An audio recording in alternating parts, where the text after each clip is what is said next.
All right, guys, this is a quick impromptu live to talk about a really important issue that's coming about here in California. It's actually up for a bill that's up in the assembly. The important thing I want to talk about today is not necessarily why I'm against the bill, which I'm very against, but why I'm against overall the overreach of the government on things like this. I'm not going to get into politics. I'm not going to talk about my politics or criticize anyone else's politics, but what I really want to focus on is the importance and the danger in what a bill like this can really produce. So there's a link to the bill in the video description down below. So I want you to take a look at that. And at the surface, all these bills always look really good, right? So on the surface, we think, well, here's a bill that's designed to help dogs and to kind of regulate dog trainers, and what bad could be in that? What could be wrong with that? We don't want unscrupulous dog trainers. We don't want people hurting our dogs. We don't want bad techniques in dog training. We don't want abuse of dog training. We don't want dogs left in terrible conditions. I'm going to say this in the beginning of this. I'll probably say it throughout it, and I'll probably try to remember to close with it. The United States, and each state in the United States has in place anti-cruelty laws, right? So abusing a dog or a bird, a cat, a horse, anything is already illegal, right? All of these things are already illegal. And it's important to realize that those laws have far-reaching consequences. If you abuse a dog, you're going to go to jail. You're going to be fined. You don't need more laws to live on top of the laws we already have. So this law here, and I'm going to talk about it, and I hope if you're in California, if you're a dog lover, a dog trainer, that you'll write a letter. I wrote a letter yesterday to the assembly person who made this bill, who drafted this bill. And in essence, I'm sure that the concept of this bill, I'm sure the person who wrote the bill had the best of intentions. I want to believe that. I always want to believe that people who are speaking up for animals have the best intentions. But, and here comes the but, the far-reaching consequences of good intentions can often be negative. So this bill, on its surface, is pretty simple. It says the bill would establish a parallel requirements for dog trainers as with dog boarding facilities. So a couple of things they want, for example, here is the dog trainer should disclose in writing certain information to a purchaser of dog training services, including whether the trainer is licensed or certified by an animal training organization. Now, the first thing there, I am constantly asked, I'm going to be speaking at a big conference later in the year, and they ask me, what is your certification? What are the letters behind your name? Man, I don't have any, right? I have many years of experience, thousands of dogs I've worked with, and the skill of what I've done is my experience. Getting letters behind my name by an organization that was just founded, and I'm not criticizing these organizations, but these organizations are just founded. So if I create an organization, me and John Smith create an organization, right? And we say we're going to certify dog trainers, and it's going to be ABC 27. That's going to be your certification. Now somebody puts the ABC 27 certification behind their name, but it's just something I made up. There's no real validity to this, right? So when we start putting this into it, what we're trying to see happen is that people want to see some kind of a legislative body authorize dog trainers, licensed dog trainers, accredit dog trainers. But who is going to accredit the accrediting organization, right? Where does that credit come from?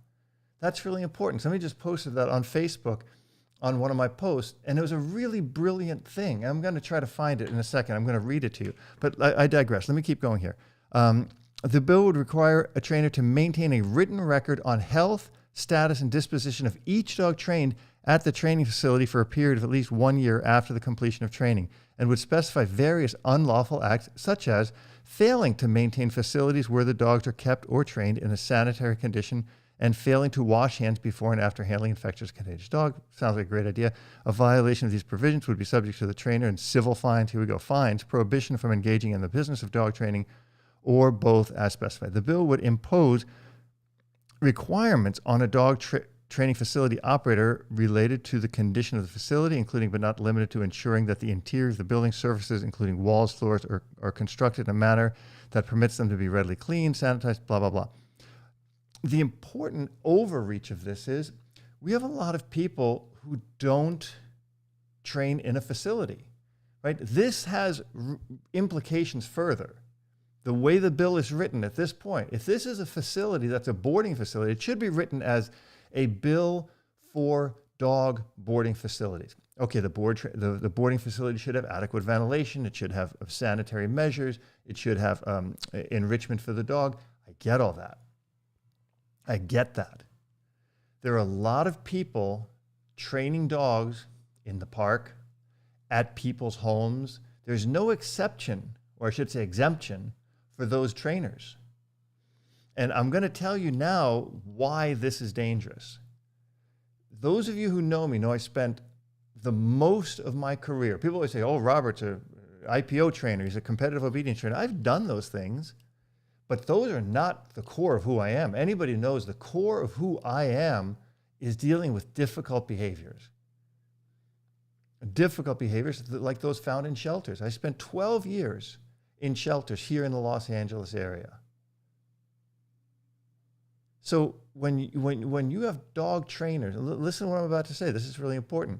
If you have dog trainers who are really fine people, they're doing a decent job training. Most dogs don't need much training, right? Most people can train a dog. It's not very complicated. There's plenty of people who went through my online training for a year or two and then opened their own dog training business, and they're doing fantastic. Fantastic. I don't currently have a certification program or anything like that, but you watch enough of it, you kind of figure it out. You help a couple people with their dogs, you train your dog, you train another dog. Okay, you know what? I can be a dog trainer and you can do it. As long as you know your limitations, I can't take it to these levels, right?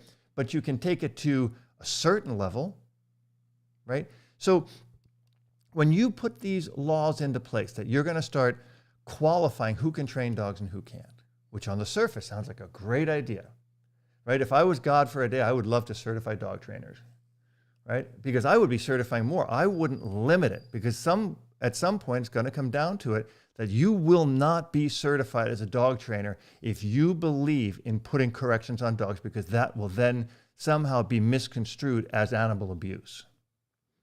So when you start taking these people out of the equation, now you're going to start fining them, you're going to start shutting them down, you're going to not let them train dogs, you're going to diminish their abilities, there will be less dog trainers. Then all you're going to have is the people who have jumped through the hoops, who have done all their dotted all their I's and crossed all their T's. And when you get to that level, most good dog trainers who are balanced, who are going to do this, are going to fall by the wayside. And then you know what's going to happen? More dogs are going to end up in shelters, which is my biggest concern. If somebody had some kind of a proposal on the table that would help animal shelters, I think it'd be great. Okay, the other thing is this bill would authorize the animal control officer, humane officer, or peace officer who detects a violation of these provisions to issue a notice to correct the dog training facility operator, specifying each violation, blah, blah, blah. Now, here's a great thing.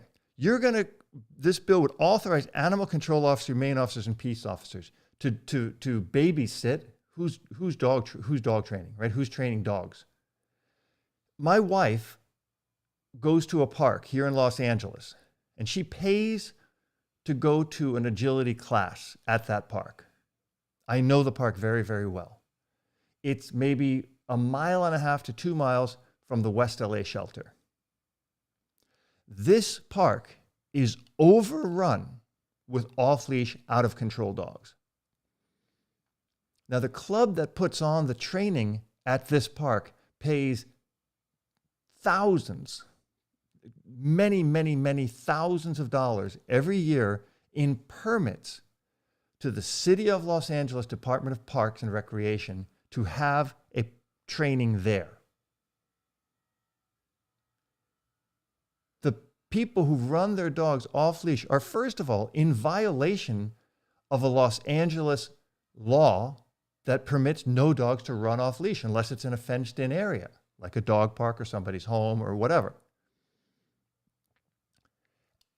I personally ask people from LA Animal Control to go down and write some tickets. Right? Here's a great opportunity. Just go down, start writing tickets, $100 tickets. We need money for animal control. Shelters need money. They didn't. Right? I know the guys. They went down, they kind of talked to me, we don't want to bust anybody's chops. We don't want to do this. We don't want to do that. In Los Angeles, we have one of the biggest problems with dog fighting. It's going on under the surface all the time. And there is legislation where dog fighting is illegal, but we don't really see that many busts because we don't have enough police officers. We don't have enough humane officers to support these laws, to enforce these laws. So we're going to add another law on top of it. We're not enforcing the laws we have. We're turning into a society of morons, of people who are imposing more laws and more laws and more laws and laws on top of the laws and laws to enforce the laws that are imposed on top of the laws, but we're never going to enforce the law. Right? We're just going to make it harder for the good guy who wants to do the right thing. And that's what I'm against. So I'm not really thinking about taking too many questions today. I want to talk about this bill. I'm going to scroll through the questions here and see if anybody is talking about the bill, because that's really the core of this issue. I implore you, please, if you're in California, I don't think it's going to make sense for you to do it if you're out of California, if you've been smart enough to leave. If you live in California, I implore you to please go to the link, right? The AKC did a really good breakdown of it. Go to the link, read the bill, and send a message to these assembly people and tell them you're against it. Use nice language. I use nice language. I know those of you who know me might think I might have been a little bit off. Janet's taught me good manners. You need to step up for this, because when you see laws in their making, if you don't make a stink about it, if you don't stand up, then those people who do stand up, who want this to pass, will make it pass. It will pass on its own. Because if they don't think anybody's against it, they think, it must be a good idea. It's a horrible idea. This will, listen to my words today, March 30th, 2022, that bills like this, if they are passed, will be a slippery slope all the way down, where at some point in the not too distant future, look at places like Norway, Sweden, Switzerland, all these countries, banning e-collars, banning prong collars, banning crates. Crates are banned in these countries. And it's that slippery slope that keeps going all the way down until there's no more dog ownership, right? Because what's going to happen is you're not allowed to own a dog that might need a correction. You're not allowed to use a tool that might help them. By the way, many times, and I've seen it in person, people who use positive only methods, and again, I'm not criticizing positive trainers. I'm a positive trainer. 97, 98% of everything I do with a dog is positive, is giving him treats, giving him toys, giving him a ball, petting him, praising him, is all that. 2 to 3% is a pop on the leash, a buzz on an e-collar, or something like that, right? The slippery slope will be that these kind of laws, if they pass, will continue to pass more laws and more laws and more laws, and then eventually you're not going to have the rights to use a prong collar on your dog. And for people who say, well, prong collars are cruel, well, then I'll tell you what you should do. Watch a person using a prong collar, and if they use it cruelly, enforce the cruelty law on the person. Because when I see people doing positive only training and then it doesn't work and then they start kicking the dog, that's not positive training. And I've seen that. I've seen them smack dogs, kick dogs, yell at dogs. Yelling is one of the most abusive things. There's animal abuse for you right there. No legislation on the book that says we can't yell at our dogs. So it's easy to lump things in. Well, we don't want abusive trainers. And trust me, if I see somebody abusing a dog, I'm the first one to step up. First one. But you need to understand where this is going. This is a slippery slope to eliminating having most dogs. And then you know what's going to happen? Those dogs are going to end up in shelters. And you know what's going to happen with those dogs? They're going to languish in the shelters. Because the next podcast I'm going to do, I'm going to talk about the no-kill movement, right? The idea of no-kill. And that is not just, you know, singling out the no-kill with Nathan Winograd started. I think it started with a great idea. But this global, maniacal, radical no-kill movement where shelters are given money over and over by nonprofit organizations to support the no-kill agenda, which means they have to kill less dogs this year than they killed last year. Sounds like a great idea, doesn't it? So what do we do with those dogs? Many times in those shelters, you go in the shelters, you'll see crates piled on top of crates, piled on top of crates, with dogs sitting in their own feces, because as long as they don't kill them, they're getting money. And then they have their little feel-good thing, right? And that feel-good allows them to take in more money, but they're not allowed to humanely put these dogs down. I just had a conversation with a good friend of mine yesterday or the day before, and he was talking about a dog that somebody he knows has. It's bitten a few people and it's done this and it's done that. And he goes, well, you know, we can save this dog. And I said, but why? Right? It bit somebody in the hand, a big guy in the hand. The guy did nothing to instigate it. So when do we put that dog down? Right? What is the level of dangerous behavior the dog has to show to be put down? Because I'll tell you what, there's plenty of nice dogs in the shelters. And I said this for years. For years. I was always a big fan of saving as many dogs you can, but start with the good ones. Start with the ones that really need to be saved. Don't start with the worst ones. Don't start with the ones that are biting kids, attacking and killing other dogs. Those dogs don't need to be saved. When all the other dogs are out of the shelter, when we've saved all the other ones, then we should start working on those. When the shelter is empty, except for those dogs, then we can start a nice rehabilitation program. But that rehabilitation program will take work and will take effort, and it may take some corrections. So I'm going to go through your questions here. Sorry, I'm on an iPad. I don't have Janet here to help me, which is always my best assistance. But let's see.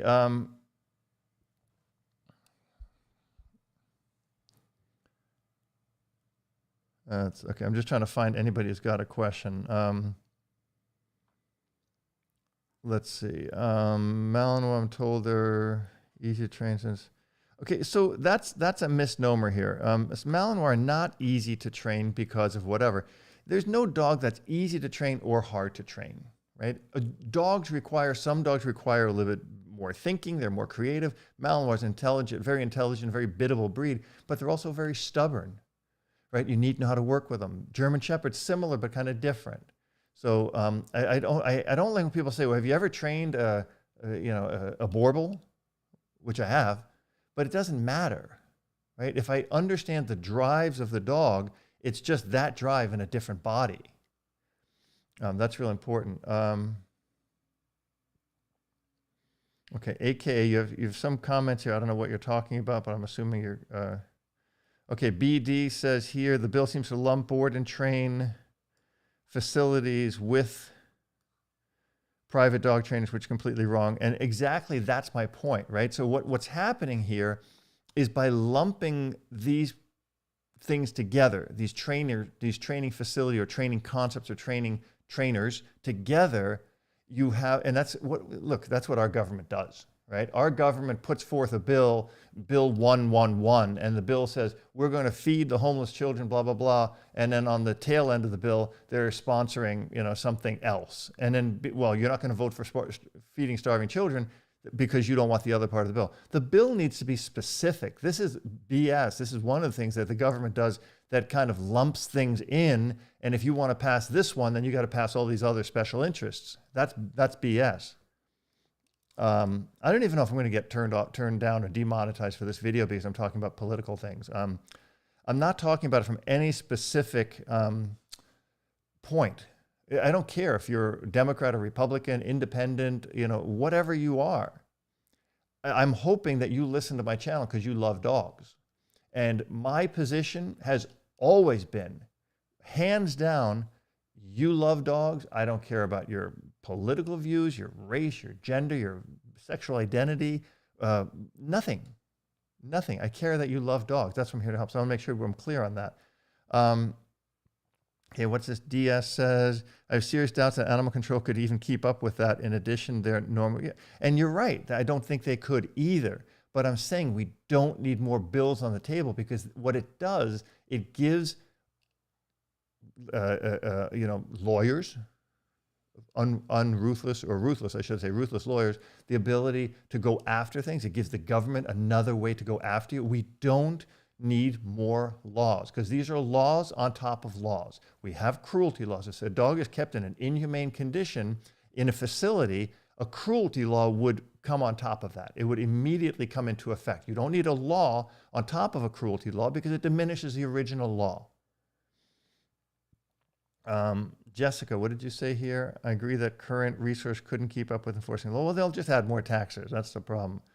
Sonny, does the bill restrict any training tools? It doesn't yet, Sonny, right? But the point is, that's where it's heading. So if you don't cut things off at the path, you're going to have an 18-wheeler steaming down the road with all these other laws that have passed, and it'll just be one more cog in the wheel. It's just one more tick that they need to do. So stop laws, needless laws, from coming down the pike, and prevent future things like that, because that's coming. Trust me on this one, it's coming. Okay, Jessica said, does anyone have a sense if the bill is being considered in other states? I want to step up to my state. You need to check. A good resource for that is the AKC site. They do a very good job at keeping people aware of laws that are coming, because they have a legislative fund, and I would watch that way. Chucky, why not set up an unincorporated business so that the state has no to tell you what to do? Well, just because you're unincorporated doesn't mean that you're not bound by the law. And that's the point here. This is going to attack private dog trainers. Let's say you work as a cashier during the week, and as your passion, you train dogs on the weekends. So whether you're training one dog at the park, or you have a facility that has 20 dogs in it, you're kind of being lumped together. That's the problem, right? This should not, and again, there's a lot of great classes that go on in the park. People do obedience classes at the park. People do agility classes, rally classes, all kinds of great classes at the park. They're going to have to somehow either exempt these people or clue them in. But if I'm training at the park and I've got 10 students, I've got to disclose to them. I've got to have papers on them. The facilities have to be set up. I mean, it's not doable. And when it's not doable, then you end up with more laws that somehow start to sneak more and more things in, because they'll lump this with saying, oh, well, speaking about cruelty, how about those prong collars? How about those e-collars? How about this? How about that? What does it say? Once again, a law bill created by basically non-dog owners. I don't know if the guy who wrote it is a non-dog owner. I don't know. And I would think somebody who, if you just got here, read the description, Sin, sorry. Well, lead, yes, it's going to be a slippery slope. Amanda, what are you saying? Okay, England, this doesn't apply to you, but you guys got a lot of laws there. You guys got a lot of laws coming down, with some of this stuff. I don't know, DS, if it does address that, but I'm sure somehow they'll try to get you in on it.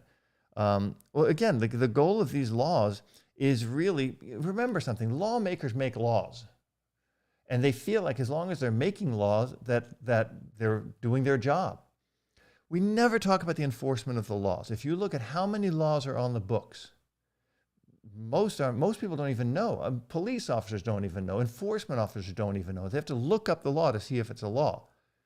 In my opinion, keep it real simple. Abuse is abuse, it's illegal. Theft is theft, it's illegal. Whether it's under $900 or over $900, it's illegal. Abuse is assault, battery is battery, right? Whether you get slapped on the stage at the Oscars or you get punched in the back of the head on the street. right? Wrong is wrong, right is right. It's black and it's white, and that's it. That's all. You have to look at that. What do you think, Josh? Just like Toronto, no prong collars, no pit bulls. Yeah. Yeah. Well, it's not about the pit bulls. It's about the bad pit bulls. It's about the bad shepherds. It's about the bad Rottweilers, right? That's the important part. From Los Angeles. Okay. Good. Yeah. If you're here, Complete Canine, I mean, get on, go on that link, make your word, known. Anthony, good to see you.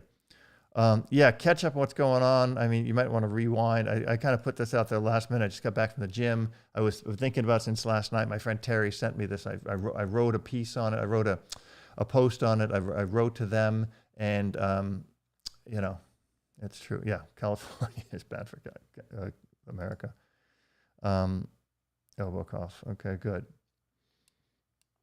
I can't explain the bill. I already read the bill. I don't want to kind of be redundant, but the idea is that this bill is putting laws and regulations into place for anyone who trains dogs. And I think it's a slippery slope. Yeah, exactly. There. Let's see. Yeah, and this is the important part, Chuck. It is going to spread because California, people look up to California. I don't know why, right? But they think, oh, that's a good idea. Let's get that. And it's a feel-good law.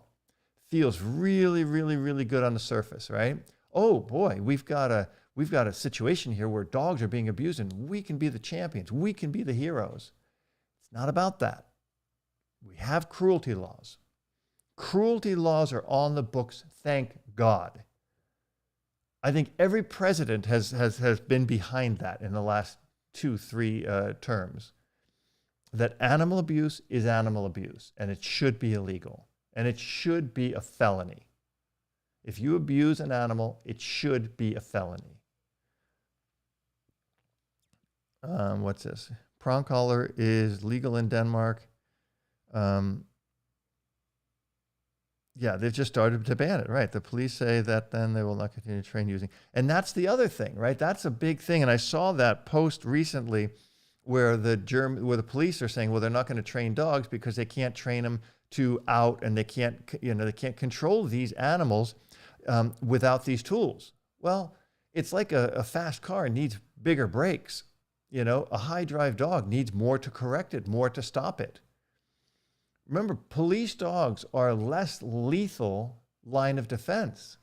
You had a lot less assaults on police officers when they were doing a chokehold, when they were using dogs, because that's going to squash the situation. Most of the time, a dog will just do one bite and take somebody down. No taser, no choke, no shooting, no beating with clubs, nothing. Okay, let's see. Who is setting the determination for what qualifies someone to be a dog? That's coming down the line too.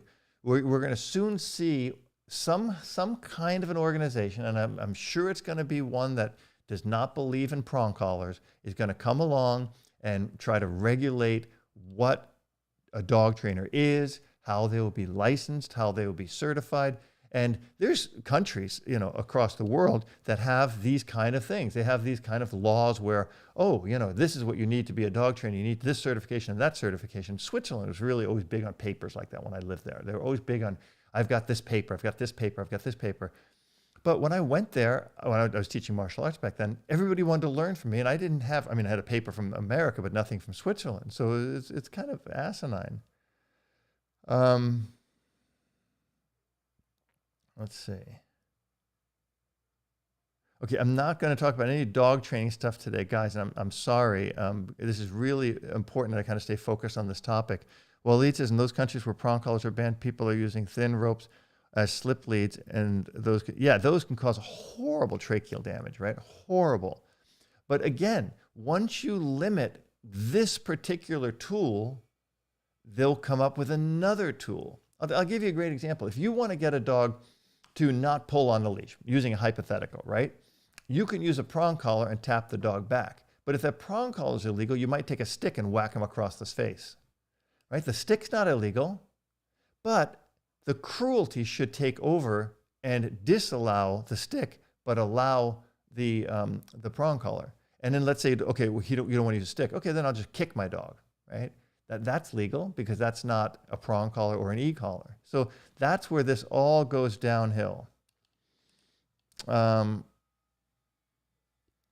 trying to get away from the questions that deal with dog training. Seems, yeah, the bill is about control, William. You're absolutely right. Yeah. Okay. So Anthony, you're seeing the synopsis, of it. They give a really good little breakdown of it, and they have people in their employ, that are a lot smarter than me. They can read through stuff like this. This is why I support, legislative funds like this, because it's important. It's important that you get the information. They're kind of trying to. The AKC is makes hundreds of millions of dollars off of dogs. Some things that they do I disagree with, some things they do I agree with.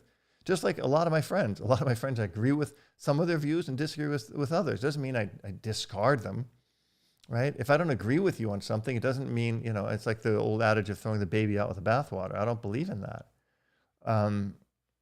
Yeah, well, laws are coming with dog walkers. That's coming all down the line. Just remember that old Niemöller saying that, where he said, if they came for the trade unionists, I wasn't one. They came for the Jews, I wasn't one. They came for the gays, I wasn't one. And then they came for me, and there's no one left to talk for me. That's why it's important to catch things early. It's really, really important. Let's see. Okay. Okay, so you've got a point. Under the law, you don't need to have a license. I'm not saying that. I agree with you that you're right. But the point is, that's coming. Once you start posing more and more legislation, then you have to understand that all these things are coming down the line. Jimmy, just a second. Jimmy wants to go outside. Jimmy, just 1 second. I'm going to take you outside, okay? Let's see. Anyway, all right, I'm going to kind of wrap it up here. I don't think there's any real questions here. I get you guys' frustration with California. I'm very frustrated with it as well.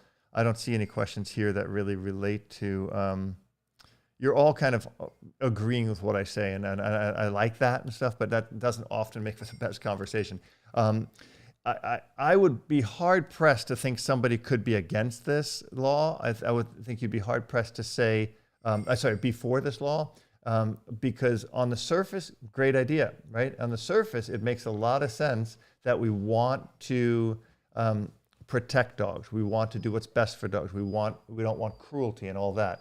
But we have to remember there's something behind it, because it's going more and more and more into regulating dog training, dog walking. If you go to other countries, all that is regulated. And then they'll start, once they regulate the trainers and these little pieces, then they'll regulate the tools. And that's where they'll get rid of, and again, I don't care. I hardly ever use an e-collar or a prong collar. Hardly ever. But when it's necessary, it's important, right? It's important that your doctor is able to use antibiotics and is able to prescribe a surgery, right? If you say, well, you can't prescribe a surgery, you can only prescribe this, then you're limiting that. And medicine doesn't really have that. Medicine is all-reaching, which is why it can be regulated by a governing body. Dog training is not all-reaching, because as soon as dog training becomes regulated, you're going to take away these tools that will give. You don't illegalize scalpels for doctors, or bone saws for doctors, or guns for private detectives or police officers and stuff like that. Regulation will hurt in the long run. That's all I'm saying. I'm going to close on that. We have cruelty laws in place. Please continue to fight for the rights of dogs, that cruelty laws should and must be enforced. That's it. Cruelty laws must be enforced. We don't need more laws beyond that. Let your conscience be your judge. Or is what you're doing to your dog cruel? Educate yourself. Use my channel. Use some of the other channels that are out there that give you good information on dog training. And use those tools to become a better dog trainer. Use those tools to become a better custodian for your dog. and use those tools to give your dog the best life possible and keep them out of a shelter. Shelters are flooded with dogs. The COVID dogs are now all coming in now. And I said that in the beginning. So I'm going to talk next time about this whole shelter no-kill movement. That's going to be my next rant, and I think it's going to be a good one. This one I'm going to stop here, so it's nice and short. People can rewind back, look at it. Thank you guys so much for tuning in. Thanks for your thumbs up. If you're interested in any of the gear, the hats, shirts I wear, all available over at my website, robertcabral.com. My online training is really super complete, easy to understand. robertcabral.com. Get me on Facebook, get me on YouTube, get me on Instagram. I'm everywhere. Love to hear your opinions and love to help you with your dogs. Thanks for being here, guys, and I will see you very soon. I promise. Take care.